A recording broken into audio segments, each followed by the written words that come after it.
Kulağından 23 adet kurtçuk temizledik. Yaptığımız tomografi görüntülemesinden sonra geride kurtçuk kalmadığına emin olduk. Antibiyotikle ve serum suyuyla yıkamasını yaptık. Getireceksiniz çocuğu. 2 günde bir görmek istiyoruz. Bunun dışında kulak zarında bir delik var. Bu deliğin kapanıp kapanmayacağına gidişata göre bakacağız. Kapanmazsa ileriki dönemde bir operasyon gerekebilir. Kişisel hijyene, temizliğine çok dikkat edeceğiz. Ellerimizi yıkamadan dokunmanızı istemiyoruz. Damlaları temiz bir şekilde damlatmanızı istiyoruz. Mutlaka duşunu düzenli aldırmanızı istiyoruz.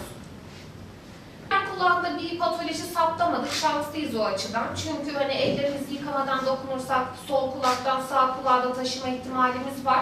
Dediğim gibi ellerimizi yıkayıp damlalarını damlatalım. Antibiyotik tedavisine ona göre başladık. 3 yaşındaki çocuk hasta polikliniğimize babası tarafından dış kulak yolunda hareket eden kurtçukların görülmesiyle getirildi. Biraz geç getirilmişti. Kırsal kesimde yaşamaktaydı. Direkt mikroskop altında poliklinik ortamında dış kulak yolundan 23 adet canlı kurtçuk temizledik.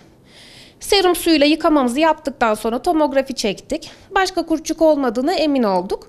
Şu an hastamızın genel durumu iyi. Antibiyotik tedavisiyle yakından takiplerini yapmaktayız. Hastamızın şu an sağlık durumu gayet iyi. Yakın takipte bulunmaktayız. Antibiyoterapi başladık. 2 günde bir yakın takipte bulunmaktayız hastamıza.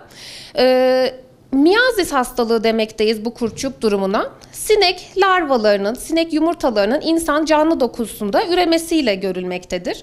Özellikle zihinsel engelli veya çocuklarda görülür. Beraberinde kontrolsüz şeker hastalığı, kanser gibi bağışıklık baskılayıcı durumlar, kırsal kesimde yaşamak, hayvancılıkla uğraşmak risk faktörlerini arttırmaktadır. Kulağında canlı bir cisim hisseden ve beraberinde kötü kokulu veya kanlı akıntısı olan hastalarımızın bu kurtçuk durumundan özellikle risk faktörleri de varsa şüphelenip en yakın sağlık kuruluşuna başvurmalarını önermekteyiz.